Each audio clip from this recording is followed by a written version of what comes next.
আসসালামু আলাইকুম প্রিয় দিনদার মুসল্লিগণ, মা ফাতেমার বিয়ের দিন কি ঘটেছিল জানলে অবাক হবেন।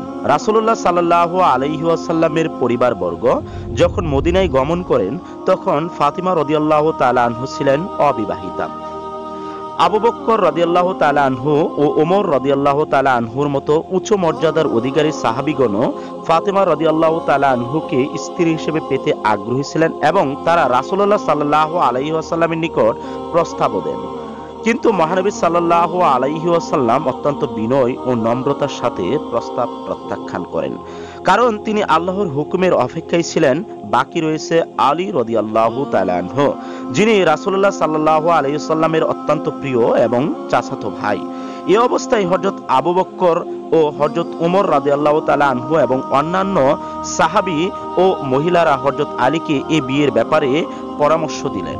তারা অত্যন্ত আন্তরিকতার সঙ্গে রাসূলুল্লাহ সাল্লাল্লাহু আলাইহি ওয়াসাল্লামের নিকট আলী এবং ফাতিমা রাদিয়াল্লাহু তাআলা আনহু এর বিয়ের প্রস্তাব পেশ করলে মহানবী সাল্লাল্লাহু আলাইহি ওয়াসাল্লাম আলীকে জিজ্ঞাসা করেন, তোমার কাছে মোহর আদায় করার মতো কি কিছু আছে?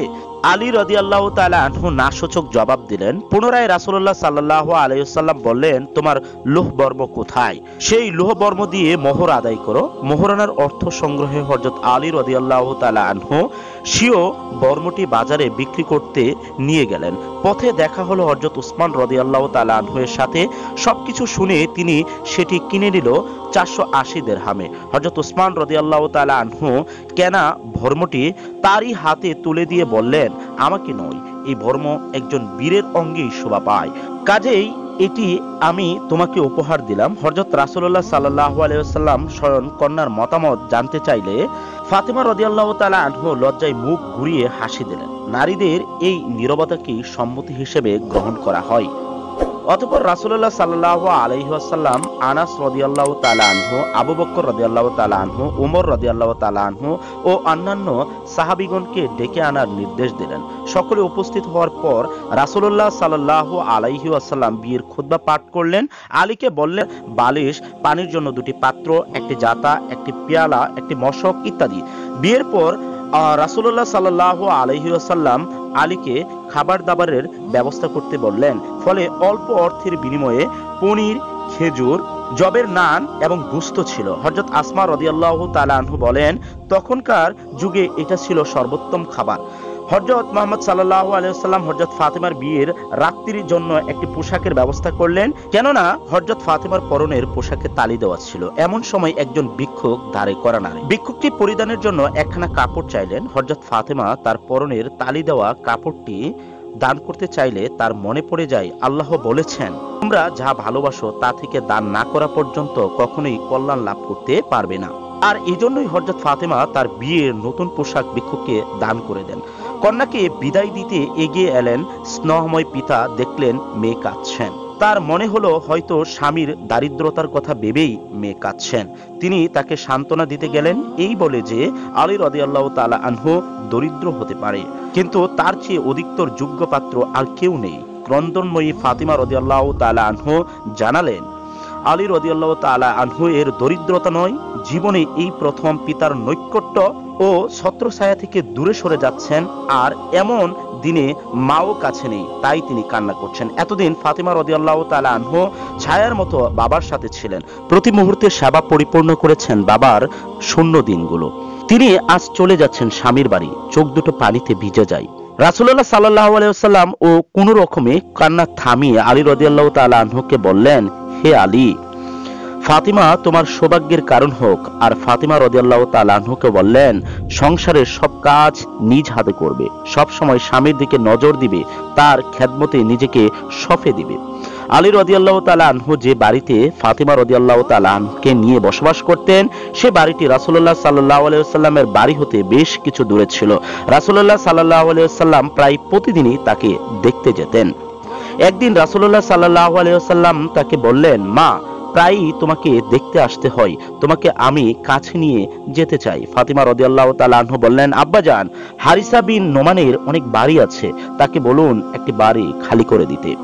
রাসূলুল্লাহ সাল্লাল্লাহু আলাইহি ওয়াসাল্লাম বললেন, বেটি, আমার হারিসার নিকট বাড়ি চাইতে লজ্জা হয়, কেননা সে প্রথমেই আল্লাহ ও তার রাসূল সাল্লাল্লাহু আলাইহি ওয়াসাল্লামের সন্তুষ্টির জন্য কয়েকটি বাড়ি দান করেছিলেন। এই কথা শুনে ফাতিমা রাদিয়াল্লাহু তাআলা আনহু চুপ হয়ে গেলেন।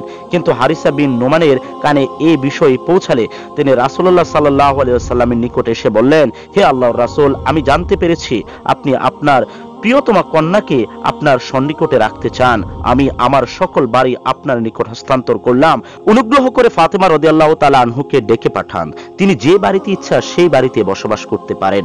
আমার জীবন ও সম্পদ আপনার জন্য কুরবান হোক। আল্লাহর কসম, যে জিনিস আমার নিকট থেকে নিবেন তা আমার নিকটে থাকার চেয়ে আপনার নিকটে থাকাই আমি বেশি পছন্দ করি। রাসূলুল্লাহ সাল্লাল্লাহু আলাইহি ওয়াসাল্লাম বলেন, আল্লাহ পাক তোমার সম্পদে প্রাচুর্যতা দান করুক।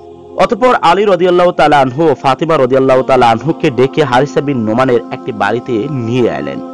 একদা রাসূলুল্লাহ সাল্লাল্লাহু আলাইহি ওয়াসাল্লাম ফাতিমা রাদিয়াল্লাহু তাআলা আনহু এর গৃহে গিয়ে দেখেন তিনি উটের চামড়ার পোশাক পরে আছেন, তাতে আবার 13টি পট্টি লাগানো ছিল। তিনি আটা পিষছেন ও মুখে আল্লাহর কালাম উচ্চারণ করছেন। রাসূলুল্লাহ সাল্লাল্লাহু আলাইহি ওয়াসাল্লাম এই দৃশ্য দেখে বললেন, ফাতিমা, সবরের মাধ্যমে দুনিয়ার কষ্ট শেষ করো এবং আখিরাতের স্থায়ী শান্তির অপেক্ষা করো। আল্লাহ তোমাকে নেক পুরস্কার দিবেন। একদিন আলী রাদিয়াল্লাহু তাআলার ঘরে ফিরে কিছু খাবার চাইলেন। ফাতিমা রাদিয়াল্লাহু তাআলা আনহু বললেন, অভুক্ত অবস্থায় আজ 3য় দিন চলছে, জবরের একটি দানাও ঘরে নেই। আলী রাদিয়াল্লাহু তাআলা বললেন, হে ফাতিমা, আমাকে তুমি বলনি কেন? তিনি জবাবে বললেন, হে আমার স্বামী, আব্বাজান নসিহত করে বলেছেন যে আমি যেন কোনো কিছু চেয়ে আপনাকে লজ্জিত না করি। ফাতিমা রাদিয়াল্লাহু তাআলা আনহু স্বামীর গৃহে কাজ করার সময় নিজ হাতে করতেন, তার কোনো দাস দাসী ছিল না। একদিন আলী রাদিয়াল্লাহু তাআলা আনহু তাকে বললেন, ফাতিমা, জাতা পিষতে পিষতে তোমার হাতে ফুসকা পড়ে গেছে, আর ঘর জারা মোছা করতে করতে তোমার কাপড় ময়লা হয়ে গেছে। মশক ভরে পানি আনতে আনতে কোমর ও সিনায় ব্যথা হয়ে গেছে এবং উনুন জ্বালাতে জ্বালাতে তোমার চেহারা মলিন হয়ে গিয়েছে। তোমার আব্বার নিকট আজ গনিমতের অনেক দাস দাসী এসেছে, তার নিকট গিয়ে একটি দাসী চেয়ে নিয়ে আসো। ফাতিমা রাসূলুল্লাহ সাল্লাল্লাহু আলাইহি ওয়াসাল্লামের নিকট উপস্থিত হলেন, কিন্তু লজ্জায় কিছু বলতে পারলেন না। কিছুক্ষণ অবস্থানের পর তিনি ফিরে এলেন এবং আলী রাদিয়াল্লাহু তাআলা আনহুকে বললেন, আব্বার নিকট কোনো দাসী চাওয়ার সাহস আমার হয়নি। এরপর স্বামী স্ত্রী উভয়ে রাসূলুল্লাহ সাল্লাল্লাহু আলাইহি ওয়াসাল্লামের নিকট হাজির হয়ে একটি দাসী প্রাপ্তির আবেদন জানালেন। রাসূলুল্লাহ সাল্লাল্লাহু আলাইহি ওয়াসাল্লাম উত্তরে বলেন, আমি কোনো দাস দাসীকে তোমাদের খেদমতে দিতে পারছি না, কেননা আসহাবে সুফফার খাওয়া দাওয়া ও শিক্ষা দীক্ষার সুষ্ঠু ব্যবস্থা আমাকে করতে হবে। আমি তাদেরকে কিভাবে ভুলে যেতে পারি যারা নিজেদের বাড়ি ঘর আত্মীয় স্বজনদের ছেড়ে আল্লাহ ও তার রাসূলের সন্তুষ্টির জন্য দারিদ্র ও বুভুক্ষ জীবন গ্রহণ করেছে। জবাব শুনে স্বামী স্ত্রী উভয়ই চুপচাপ ঘরে ফিরে এলেন। রাতে রাসূলুল্লাহ সাল্লাল্লাহু আলাইহি ওয়াসাল্লাম তাদের নিকট আগমন করলেন এবং কোমল সুরে বললেন, তোমরা আমার কাছে যা চেয়েছিলে তার চেয়ে উত্তম কিছু কি আমি তোমাদেরকে বলে দিব? তারা দুজনেই একসাথে বলল, জি বলুন ইয়া রাসূলুল্লাহ। তিনি বললেন, জিবরাইল আলাইহিস সালাতু সাল্লাম আমাকে এই কথাগুলো শিখিয়েছেন, প্রত্যেক নামাজের পর তোমরা দুজন 10 বার সুবহানাল্লাহ, 10 বার আলহামদুলিল্লাহ ও 10 বার আল্লাহু আকবার পাঠ করবে। আর রাতে যখন বিছনায় ঘুমাতে যাবে তখন সুবহানাল্লাহ 33 বার এবং আলহামদুলিল্লাহ 33 বার, আল্লাহু আকবার 34 বার পাঠ করবে। এই আমল তোমাদের জন্য উত্তম খাদেম হিসেবে গণ্য হবে। এই প্রসঙ্গে আরেকটি ঘটনার কথা উল্লেখ করা যায়। আলী রাদিয়াল্লাহু তাআলা আনহু একবার দারুণ অভাব অনটনের মধ্যে পড়লেন। একদিন স্ত্রী ফাতিমা রাদিয়াল্লাহু তাআলা আনহুকে বললেন, যদি তুমি নবী করিম সাল্লাল্লাহু আলাইহি ওয়াসাল্লামের নিকট গিয়ে কিছু আনতে তাহলে ভালো হতো। ফাতিমা রাদিয়াল্লাহু তাআলা আনহু গেলেন। তখন নবী করিম সাল্লাল্লাহু আলাইহি ওয়াসাল্লামের নিকট উম্মুল আইমান বসা ছিলেন। ফাতিমা রাদিয়াল্লাহু তাআলা আনহু দরজায় টোকা দিলেন। নবী করিম সাল্লাল্লাহু আলাইহি ওয়াসাল্লাম উম্মুল আইমানকে বললেন, নিশ্চয়ই এটা ফাতিমার হাতের টোকা। এমন সময় তো ফাতিমা আসতে অভ্যস্ত নয়, নিশ্চয়ই কোনো বিপদে পড়েছে।